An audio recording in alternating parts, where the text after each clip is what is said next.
A 35-year-old woman is wanted for fatally shooting a 48-year-old man. At 3:13 p.m. on Wednesday the 24th of January, authorities responded to a residence in the 900 block of Fleming Avenue, near the intersection of Decatur Court and Columbus, Georgia, on reports of shots fired. When officers arrived, they found a man in a critical condition suffering from a gunshot wound to his torso. Medics transported the man to Piedmont Columbus Regional, where he later died. The victim was identified as 48-year-old LaCoya Whittlesey, and his death was ruled a homicide. Upon further investigation, authorities identified 35-year-old Rwanda Hill as a suspect. Police said that Rwanda remains on the run and is considered armed and dangerous, and have urged anyone with information of her whereabouts to come forward. The motive of the killing and the relationship between Rwanda and LaCoya is unclear, as the investigation into the matter continues. A 27-year-old man is behind bars for fatally shooting a woman. At around 12:40 a.m. on Monday the 22nd of January, authorities responded to 9390 Northwest 27th Avenue in Miami, Florida on reports of a shooting. When officers arrived, they found an unresponsive woman outside a Family Dollar store, bleeding from the back of her head. The victim, who's not been publicly identified, was pronounced dead at the scene. An autopsy determined that the woman died from a gunshot wound to the back of the head and ruled her death a homicide.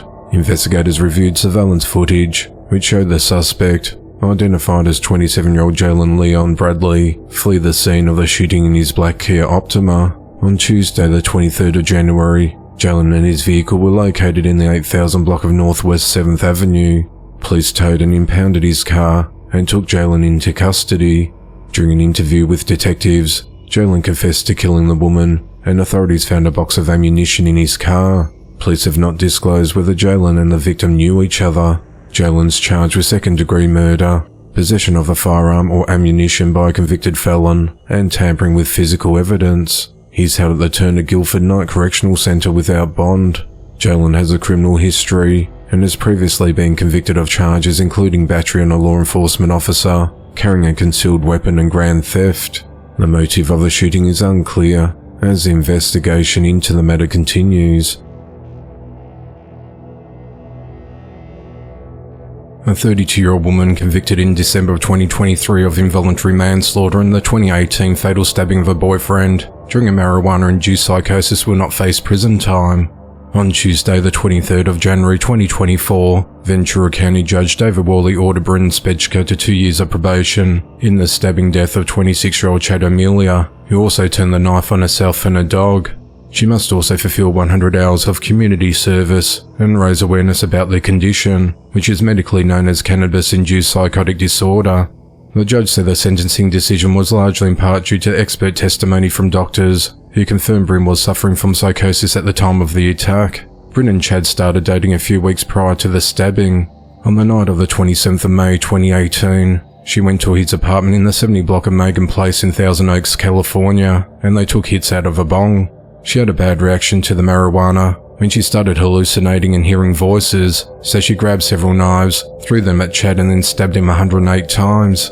At around 1:15 a.m. on the 28th of May 2018, authorities responded to Chad's residence where they found Chad in a pool of blood and Bryn screaming hysterically with a knife still in her hands. Officers tried to stop her, but she plunged the knife into her own neck. Police ultimately deployed a taser and used a baton to get the serrated bread knife out of her hands. Bryn suffered stab wounds to her face, neck, and right jugular vein, which needed to be treated with surgery. Paramedics pronounced Chad dead at the scene. He had stab wounds to his head, face, neck, chest, hands, arms, and organs.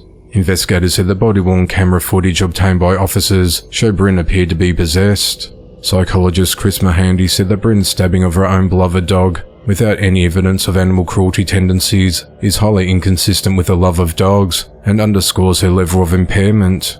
Bryn told detectives that after smoking the weed, she started hearing and seeing things that weren't there. She said she was convinced she was dead, so she stabbed Chad as a way to resuscitate herself. She said, "I wish I could go back in time and prevent this tragedy from happening."